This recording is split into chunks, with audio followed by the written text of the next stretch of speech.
Presentation of Idaho Reports on Idaho Public Television is made possible through the generous support of the Laura Moore Cunningham Foundation, committed to fulfilling the Moore and Bettis family legacy of building the great state of Idaho. By the Friends of Idaho Public Television and by the Corporation for Public Broadcasting. 3 decades after a monumental agreement with the Department of Energy over the fate of nuclear waste and spent fuel storage, Idaho's governor has agreed to a waiver that will allow the Department of Energy to send a cask of spent nuclear fuel to the lab. So what does that mean for the state? I'm Melissa Davlin. Idaho Reports starts now.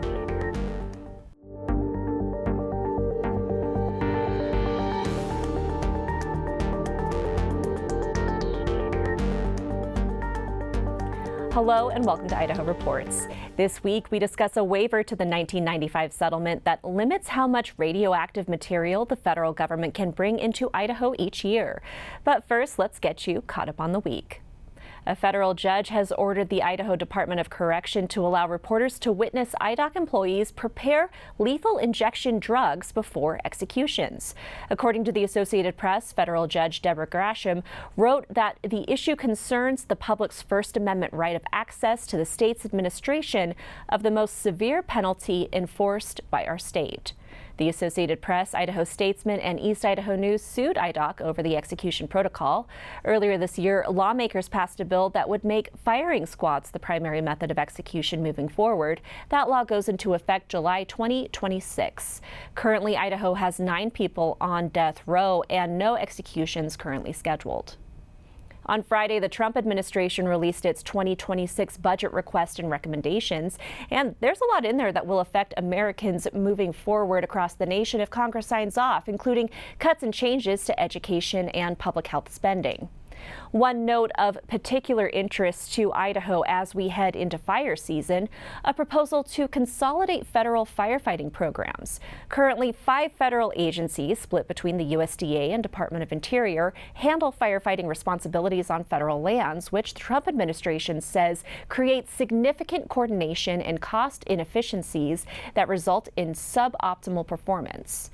But elsewhere in the request, the administration proposes hundreds of millions in cuts for National Forest Service management, Forest Service operations, conservation programs, and forest and rangeland research. Again, spending is up to Congress, so we'll wait and see what's next. But President Trump's proposals for public lands don't end there. In March, Trump issued an executive order to streamline federal forest management and increase timber production on those lands. Here in Idaho, Governor Brad Little issued his own executive order last week directing the Idaho Department of Lands to expand management partnerships with the U.S. Forest Service. 40% of Idaho is covered with forests, and much of it is federally managed forests that are not in good condition. And for too long, much of these forests have remained totally untouched, like for about 40, 50 years. And they've created a tinderbox of fuels that threatens communities, air quality, and our environment. In fact, in Idaho, we've got a map of 6 million acres of federal forest land that has been designated as severely at risk of both insect disease and, of course, after those two comes catastrophic fires. The state of Idaho, my predecessor was a big part of that, has led the country in standing up programs such as Good Neighbor Authority and Shared Stewardship to help federal partners increase the pace and scale of active management on federal ground. And this week, Governor Little declared May to be Wildfire Awareness Month, noting the unprecedented growth of the wildland-urban interface that has elevated the need for wildfire prevention and preparedness at both the community and individual homeowner levels, as well as cooperation between federal, state, and local agencies for fire awareness efforts. On Monday, Idaho Department of Lands Director Dustin Miller sat down with associate producer Logan Finney to discuss IDL's collaboration with the Forest Service under Agency Chief Tom Schultz, as well as IDL staffing and whether federal budget cuts may impact wildland management and fire mitigation efforts. When we talk about the situation on federal lands, we're talking about a crisis. And in fact, the last administration called this a wildfire crisis, and they implemented a wildfire crisis strategy. But the last administration didn't act like it was a crisis, even though they called it that. What the Trump administration is doing now, and with Chief Schultz's leadership, we're treating this like a crisis. And they came out of the starting blocks hot with ideas on how to expedite the treatments of federal lands to address this forest health crisis and this wildfire crisis in Idaho. So I think the president has assembled a lot of the right people to be methodical, but act quickly to come up with strategies, engaging states and other partners to get a lot more of this work done to improve the condition of our national forest system lands. Talk to me a little bit more about those shared stewardship, those partnerships with the local agencies when it comes to places where people are living, where you're suddenly dealing with structure fires, which is not what your Department of Lands firefighters are trained to deal with. Right, absolutely, Logan.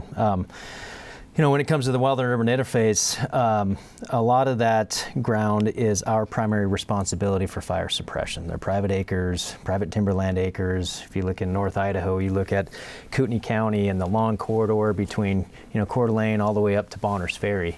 A lot of that ground is our primary protection, and it's expanding. You've got about 2 million people, I think north of 2 million people now in the state. You have an expanding wild and urban interface. You have more human-caused ignitions. We're chasing a lot more fire. And let alone, fire season is now on average about 32 days longer than it was 10 years ago. And so we're having more extreme fire behavior, longer seasons, more primary protection in these areas where humans are at risk. And so relying heavily on the local fire service organizations, the structure departments, our relationships with the Idaho Fire Chiefs Association, it's critical. And I think those relationships are only becoming stronger. For example, Chief Niemeyer here with Boise Fire. If it wasn't for the efforts of him and his crews on the Valley Fire here, protecting that built environment in the wild and urban interface, it would have been a much different story. We didn't lose any structures. And that was an all hands on deck, multi-agency response between Department of Lands, Forest Service, BLM, and Boise Fire. And of course, Boise Fire brought in other municipal resources. But those relationships before the fire and during the fire, and certainly after the fire, are critical. And so that's part of our focus moving forward, is really solidifying those relationships and building even new partnerships to be able to tackle this wildfire crisis in Idaho. On the other side of the equation, there is the federal part. We just spoke about your relationship with the locals. When it comes to the federal government in fire management, you spoke very highly of the Trump administration's footing in dealing with this issue, but there's also a lot of uncertainty at the federal level right now. Are you concerned that layoffs and other management uncertainty at the federal level will impact those relationships as we're trying to ramp up collaboration with the Forest Service at the same time? Well, certainly the Trump administration is looking to right-size the federal government, right? I don't know what that looks like, but they're working diligently to figure that part out. Certainly there is a concern about the reduction in force on the federal side. You've got employees at the Forest Service and the BLM that are taking the various early retirement programs that are being offered. And a lot of those folks, while they may not be primary fire, they're secondary fire. They've got their normal day jobs, but they also participate in fire, whether fire line leadership, participating on teams, supporting our boots on the ground. And so there is a concern about how many of those people may be qualified in those areas that will not be working anymore, right? Because this is someone who in a typical day would be working in an office building at a desk job, but when you need bodies on the ground, they're qualified and able to go out and serve on the fire. Yeah, whatever their role may be, they are playing a role. Many of them are playing a role in fire, and so we call that at IDL our militia crew. I think the feds do as well. Where our militia folks, we rely heavily on them. They're, foresters, range professionals, folks that work in the various offices, even right here in the Boise office. And when the fire bell rings and we say, hey, I need all hands, anybody who's available for fire, and it's not difficult to get our people involved in fire. They jump in and they help out, which is what I really love about IDL.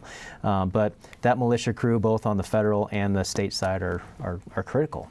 They play critical roles during fire season, and so that, I guess, that would be a concern, depending on which positions are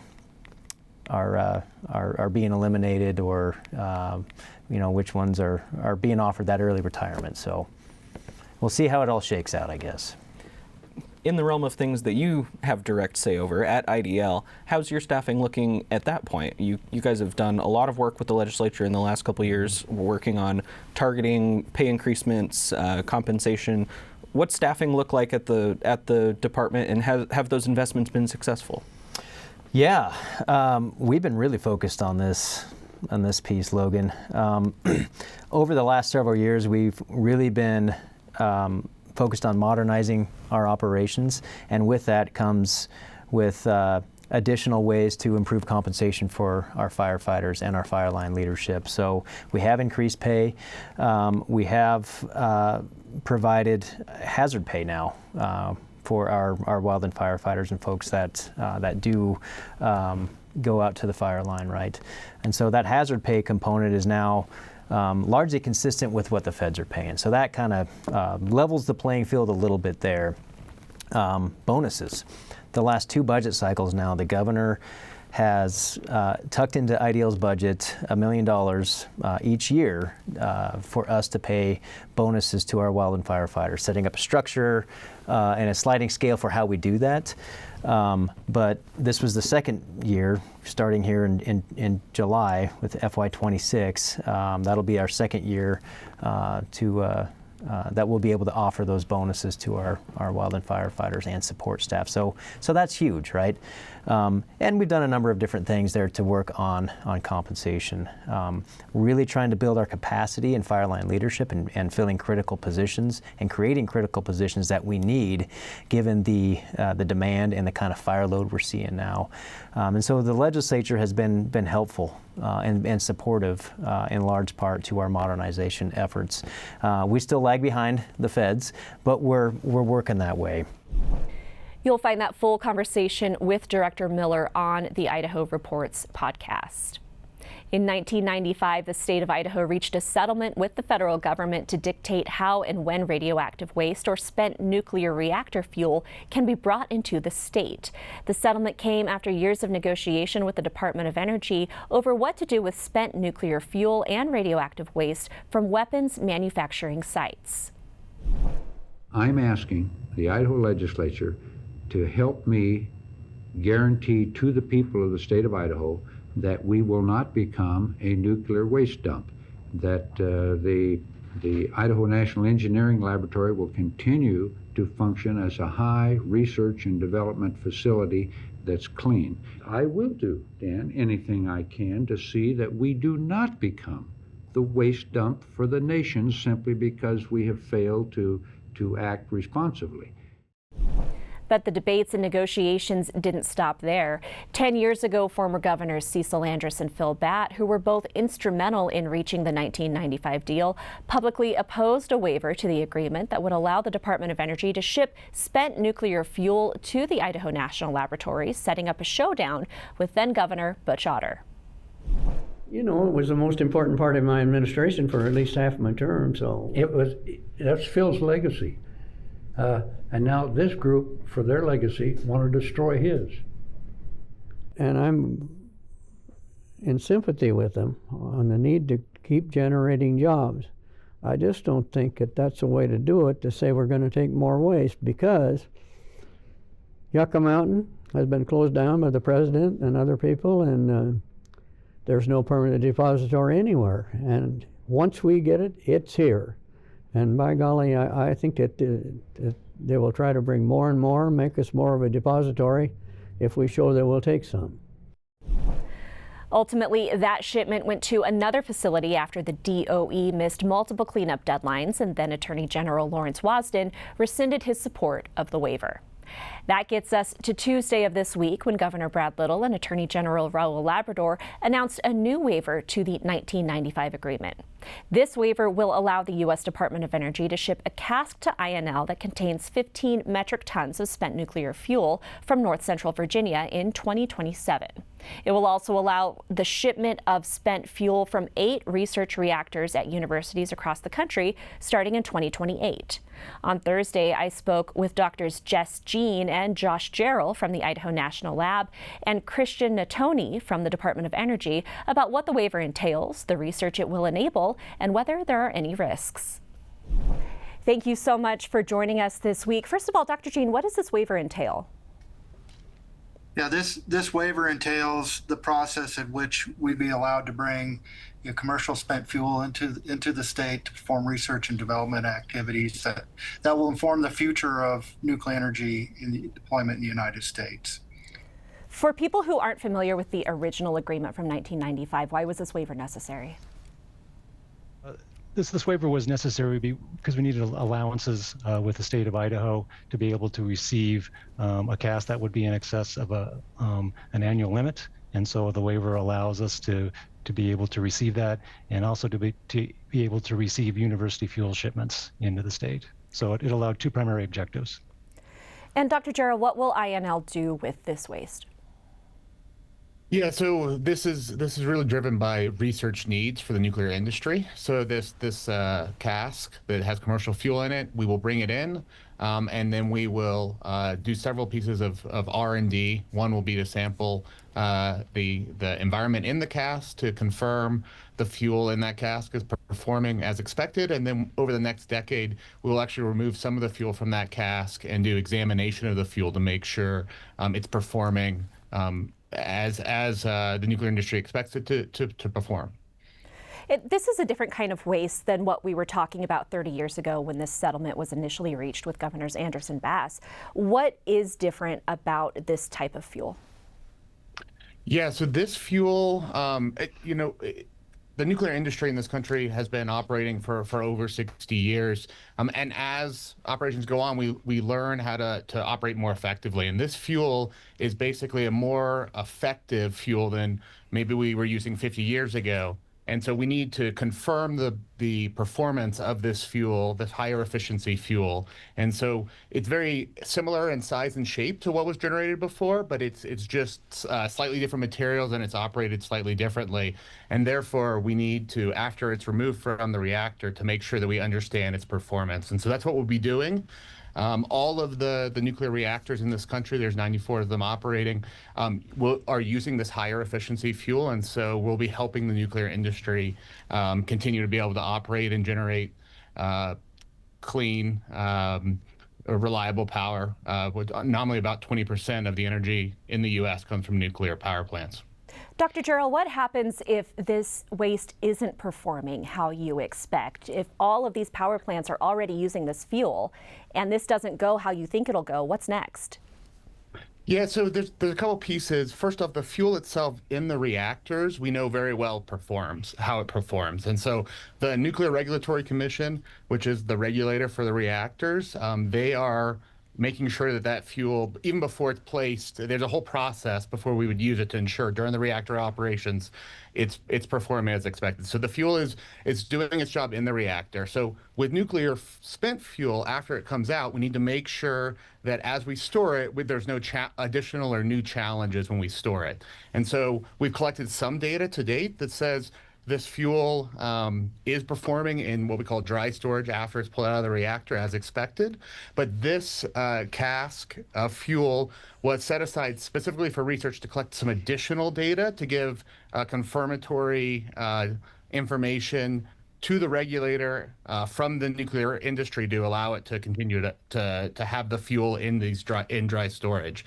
So the expectation is we'll collect the data.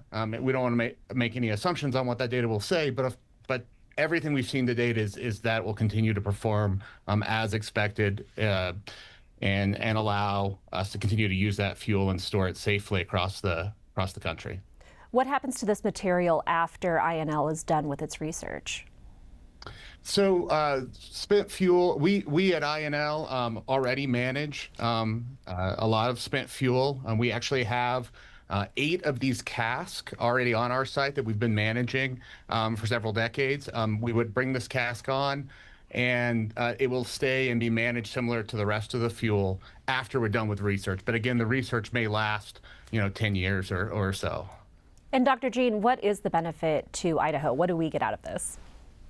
Well, first, being the leading nuclear laboratory for nuclear energy research, it brings more research to the state, adds to our expertise, adds to our prominence and support of the nation's goals for expanding energy.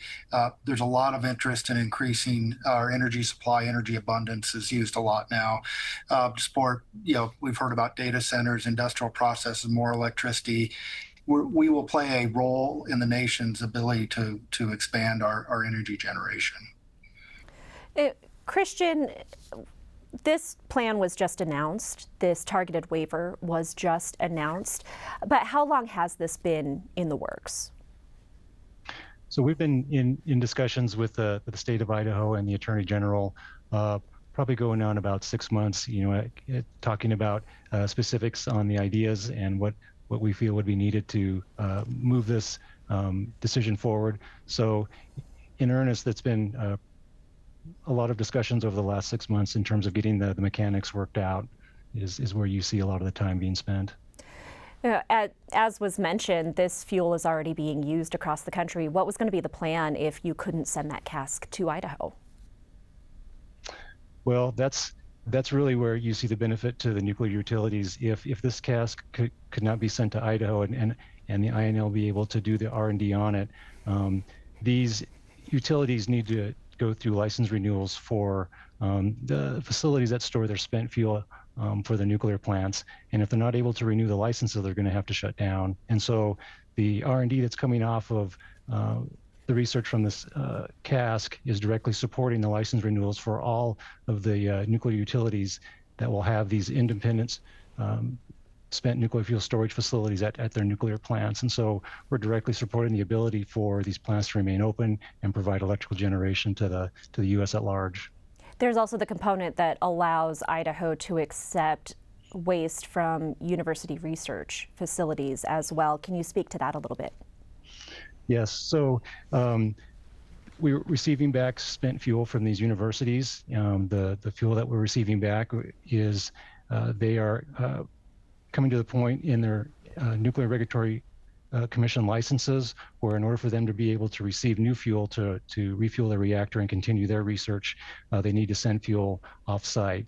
And so by them being able to send their fuel to Idaho and clear their storage pads, they're able to refuel the reactor and continue their R&D missions at the universities. Officials keep referring to this as a targeted waiver, but does it open up the door for more waivers to the 95 agreement? Yes, it is a targeted waiver, just in that we had a couple allowances that we were focused on getting relief from. Again, if we were to identify any other segments in a settlement agreement, we would enter into discussions with the Attorney General and the Governor's office to see if they were amenable to doing so. And on a related note, Idaho in the waiver retains the right to refuse shipments. Any idea what would happen to the waste, either from the universities or the cask, if that were to happen? They would remain at the site that they're currently at. Is there a long-term plan for those casks and the waste? Right now the administration is looking at what the options are for spent nuclear fuel. That's at all the commercial nuclear utilities as well as with the UE, and so they're working to trying to find a final solution to that. And so once that final solution is found, that will provide the avenue for each of these sites to provide their spent nuclear fuel to go to whatever that final solution is, whether it's repository or vice versa. Yeah. And we've long been talking about a final solution for this waste. Can you give us an update on how those talks are going, whether it's a national repository or something else? That's that's a topic that is ongoing currently. I don't have any additional information as to what the final resolution of that looks like. I know there's been a lot of momentum not only to move nuclear energy forward, but also look at the back end and make sure that we've got an avenue to be able to disposition that. So there's a lot of discussion ongoing with that topic currently. I'm afraid I don't have any further information as to what that final solution looks like at this point. And on a related note, Section 4 of this waiver says that all of this is contingent upon having enough funding to safely carry out the transportation and the research and the handling. Will the Trump administration's budget and staffing cuts undermine these efforts? Well, as Jess pointed out, Idaho National Lab is the lead lab for nuclear energy R&D, and so we're well positioned to be able to do the R&D and to accept the university fuels.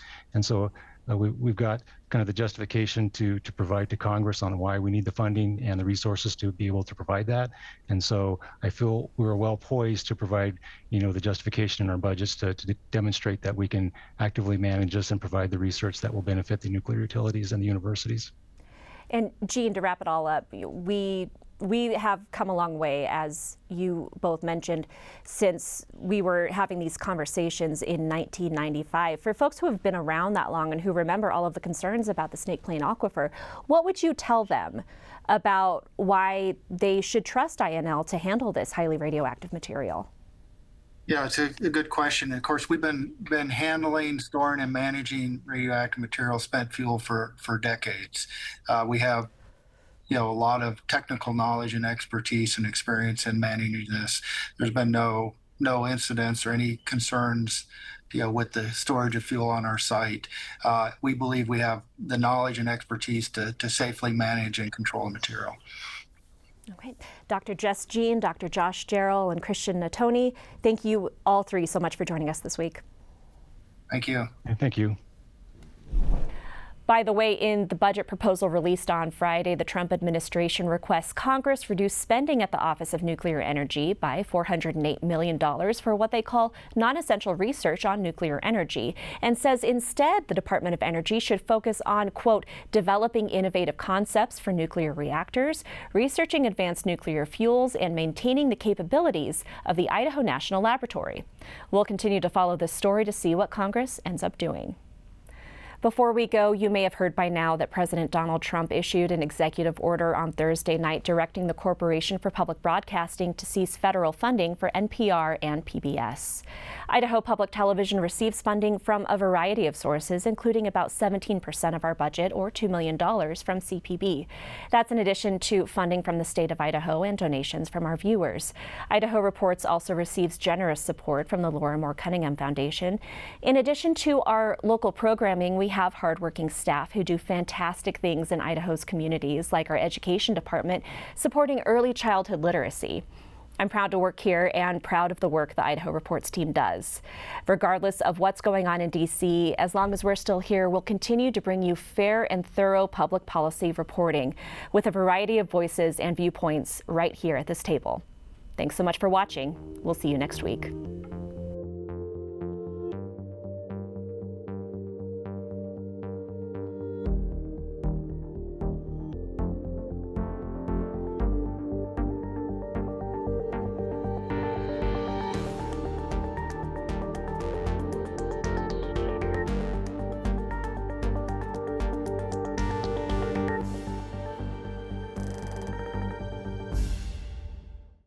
Presentation of Idaho Reports on Idaho Public Television is made possible through the generous support of the Laura Moore Cunningham Foundation, committed to fulfilling the Moore and Bettis family legacy of building the great state of Idaho, by the Friends of Idaho Public Television, and by the Corporation for Public Broadcasting.